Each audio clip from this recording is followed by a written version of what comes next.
Hi viewers, welcome to filmy beat. నేను మీ అనుష. నేపాల్లో social media ban చేయాలని ప్రభుత్వం నిర్ణయించింది మనకి తెలుసు. అయితే అసలు సోషల్ మీడియాపై బ్యాన్ విధించాలన్న ఆలోచన నేపాల్ ప్రభుత్వానికి ఎందుకు వచ్చింది? బ్యాన్ దిశగా నేపాల్ ప్రభుత్వం అడుగులు ఎందుకు వేయాల్సి వచ్చింది? ఈ ఉదంతం ఇతర దేశాలకు ఎలాంటి గుణపాఠాన్ని నేర్పింది అనే విషయాలు ఈ వీడియోలో మనం తెలుసుకుందాం. వీడియో చాలా ఇంట్రెస్టింగ్గా ఉంటుంది, స్కిప్ చేయకుండా ఎండ్ వరకు చూడండి. ఇక ఈ వీడియోలోకి వెళ్ళిపోదాం. కొద్ది రోజుల క్రితం నేపాల్ సుప్రీంకోర్టు ముందుకు ఒక పిటిషన్ వచ్చింది. విద్వేషపూరిత ప్రసంగాలు, అలాగే ఫేక్ ప్రొఫైల్స్, అలాగే సైబర్ నేరాలు, ఫేక్ న్యూస్ వ్యాప్తికి సంబంధించిన కేసులకు సంబంధించి పిటిషన్లు సుప్రీంకోర్టు ముందుకు వచ్చాయి. ఈ కేసుల విచారణ వేళ సుప్రీంకోర్టు కీలక ఆదేశాలు జారీ చేసింది. దీని ప్రకారం నేపాల్ ప్రభుత్వ ఐటీ కమ్యూనికేషన్ చట్టం ప్రకారం సోషల్ మీడియా సంస్థలన్నీ కూడా తమ వివరాలను రిజిస్టర్ చేసుకోవాలని గత నెల 28న ఆదేశాలు జారీ చేసింది. దీనికోసం 2 వారాలు గడువునిచ్చింది కూడా. అలా రిజిస్ట్రేషన్ చేసుకున్న సంస్థలు ప్రభుత్వం కోరిన సమాచారాన్ని అందించాల్సి ఉంటుంది. అభ్యంతరకర పోస్టుల్ని కూడా తొలగించాల్సి ఉంటుంది. అంటే ప్రభుత్వం వద్ద తమ వివరాల్ని రిజిస్ట్రేషన్ చేసుకున్న సంస్థలకి నేపాల్ ప్రభుత్వం నుంచి పర్మిషన్ లభిస్తుందన్నమాట. ఇది కాన్సెప్ట్. అంతేకాదు, ప్రభుత్వం అలాగే పౌరులు ఇచ్చే లీగల్ నోటీసులకు ఆయా సంస్థలు స్పందించాల్సి కూడా ఉంటుంది. సో అప్పుడు ప్రభుత్వం పెట్టిన ఈ నిబంధనలకు నేపాల్లో పాపులర్ అయిన సోషల్ మీడియా సంస్థల్లో కొన్ని మాత్రమే, మీకు అర్థమైంది కదా, కొన్ని మాత్రమే రిజిస్ట్రేషన్ చేసుకున్నాయి. అలా రిజిస్ట్రేషన్ చేసుకున్న సోషల్ మీడియా సంస్థలు ఏవంటే టిక్టాక్, విక్, వైబర్, నిబంజ్, పోపో లైఫ్, టెలిగ్రామ్, గ్లోబల్ డైరీ. ఈ మొత్తం జాబితాలో టెలిగ్రామ్, గ్లోబల్ డైరీ ఏవైతే ఉన్నాయో ఈ దరఖాస్తులకు ఆమోదం ఇంకా లభించాల్సి ఉంది. మిగిలిన వాటికైతే నేపాల్ ప్రభుత్వం నుంచి ఆమోదం లభించింది, ఏవైతే రిజిస్ట్రేషన్ చేసుకున్నాయో ఆ సంస్థలకు. మరోవైపు సోషల్ మీడియా దిగ్గజాలైన ఫేస్బుక్, ఎక్స్, యూట్యూబ్తో సహా మరో 26 సోషల్ మీడియా ప్లాట్ఫామ్లు మాత్రం రిజిస్టర్ చేసుకోలేదు.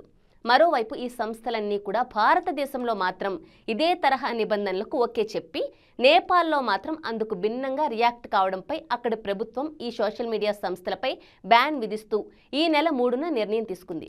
సో ఇక్కడ మనకేమనిపిస్తుంది? నేపాల్ ప్రభుత్వం తీసుకుంది ఫెయిర్ డెసిషన్ అనిపిస్తుంది కదా. భారతదేశంలో నిబంధనలు అన్నింటికీ ఒప్పుకున్న ఈ సంస్థలు నేపాల్ ప్రభుత్వానికి ఎందుకు ఒప్పుకోవట్లేదు అనేది నేపాల్ ప్రభుత్వం యొక్క ప్రశ్న అన్నమాట. అయితే ఈ నిర్ణయం నేపాల్ యూత్కి తీవ్రమైన ఆగ్రహం తెప్పించింది.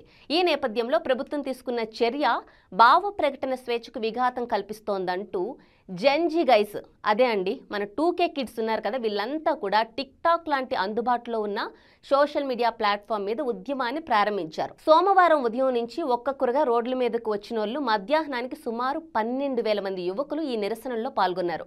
దీంతో నేపాల్ రాజధాని కాఠ్మాండు ప్రధాన రహదారులు జనసంద్రంగా మారిపోయాయి. ఆందోళనకారులు క్రమంగా పార్లమెంటు భవనం వైపు దూసుకెళ్లారు. కొందరు యువకులు గేట్లెక్కి పార్లమెంటు ప్రాంగణంలోకి చొచ్చుకొని వెళ్లిపోవడం జరిగింది.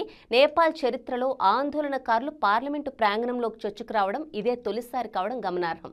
ఇక అక్కడున్న భద్రతా బలగాలు, సైన్యం, వాటర్ కెనాన్లు, అలాగే బాష్పవాయు గోళాలతో వారిని అడ్డుకునే ప్రయత్నం అయితే చేశాయి. ఈ సందర్భంగా ఆందోళనకారులు సైతం తమ వద్ద పడిన బాష్పవాయు గోళాలు, రాళ్లు, చెట్టు కొమ్మలతో ఎదురుదాడికి దిగడంతో పోలీసులు రబ్బర్ బుల్లెట్లతో కాల్పులు జరపాల్సి వచ్చింది. దీంతో 20 మంది మరణించగా 10 మంది తీవ్ర గాయాలతో పరిస్థితి తీవ్ర ఆందోళనకరంగా మారిపోయింది. రాళ్లు రువ్విన ఘటనలో 178 మంది నేపాల్ పోలీసులు, 30 మంది సాయుధ బలగాలకు కూడా గాయాలయ్యాయి. ఈ నేపథ్యంలో మధ్యాహ్నం 3:30 ప్రాంతంలో ఫేస్బుక్ లాంటి సోషల్ మీడియా ప్లాట్ఫామ్లు తిరిగి ప్రారంభం కావడం గమనార్హం. అంటే ప్రభుత్వ నిర్ణయం మార్చుకుందనమాట జరిగిన నిరసనకు. అర్ధరాత్రి వేళ ఆ దేశ ప్రధాని ఓలీ నివాసంపై కూడా రాళ్లు రువ్వడం జరిగిందంటే అక్కడ పరిస్థితి, లేదంటే అక్కడ ఈ 2K కిడ్స్ ఆలోచన విధానం ఎంత భయంకరంగా ఉందో మనం అర్థం చేసుకోవచ్చు. ఇక యువత చేపట్టిన ఆందోళన సోమవారం అర్ధరాత్రి వేళకు నేపాల్ వ్యాప్తంగా విస్తరించింది. 7 జిల్లాల్లో హింసాత్మక ఘటనలు చోటు చేసుకున్నట్లు చెబుతున్నారు. యువత చేపట్టిన ఆందోళనకు మాజీ ప్రధాని పుష్ప కమల్ దహాల్ మద్దతు పలికారు. ఆసక్తికర పరిణామం ఏమిటంటే సోషల్ మీడియా మీద విధించిన బ్యాన్కు వ్యతిరేకంగా మొదలైన ఆందోళన బ్యాన్ ఎత్తేసిన తర్వాత కూడా తగ్గకపోగా ప్రభుత్వ విధానాలపై వ్యతిరేకంగా మారాయన్నమాట. అంటే మిగిలిన ఇష్యూస్ను కూడా తెరపైకి తీసుకొచ్చారు. ఈ సోషల్ మీడియాతో స్టార్ట్ అయిన యుద్ధం ఇంకా ఏవైతే నేపాల్లో వాళ్ళకి ప్రజలకి నచ్చిన విషయాలు ఏవైతే ఉన్నాయో, లేదంటే హామీలు కావచ్చు, లేదంటే ప్రభుత్వం ఏవైతే మేనిఫెస్టోలో ఇచ్చిందో అవన్నీ విషయాల మీద వాళ్ళు ప్రశ్నించడం మొదలు పెట్టారనమాట. అంటే వాళ్ళకు ఒక అడ్వాంటేజ్ దొరికిందంటే మనం ప్రశ్నిస్తే ప్రభుత్వాలు లొంగుతాయి అన్నది ఈ సోషల్ మీడియా ద్వారా అర్థమయ్యి సో మిగిలిన విషయాలను ప్రశ్నించడం మొదలుపెట్టారన్నమాట యువత. అలా యువత నిర్వహించిన ఆందోళనలో 20 మంది మరణించిన నేపథ్యంలో ప్రభుత్వ వ్యతిరేక నిరసనలకు తెర అయితే తీయడం జరిగింది. నేపాల్ ప్రధాని తన పదవి నుంచి తొలగాలంటూ ఆందోళనలు మరింత పెరిగిపోయాయి యువత నుంచి. తాజా పరిణామాల నేపథ్యంలో హోంమంత్రి తన పదవికి రాజీనామా చేశారు. అయితే ప్రధానమంత్రి వారి టార్గెట్. ప్రధానమంత్రి తన పదవికి రాజీనామా చేయాలన్న డిమాండ్ అయితే గట్టిగా వినిపిస్తోంది. అయితే ఇదంతా చూస్తే ఎక్కడో మొదలై ఎక్కడికో విషయం వెళ్ళినట్లయితే మనకు అనిపించక మానదు.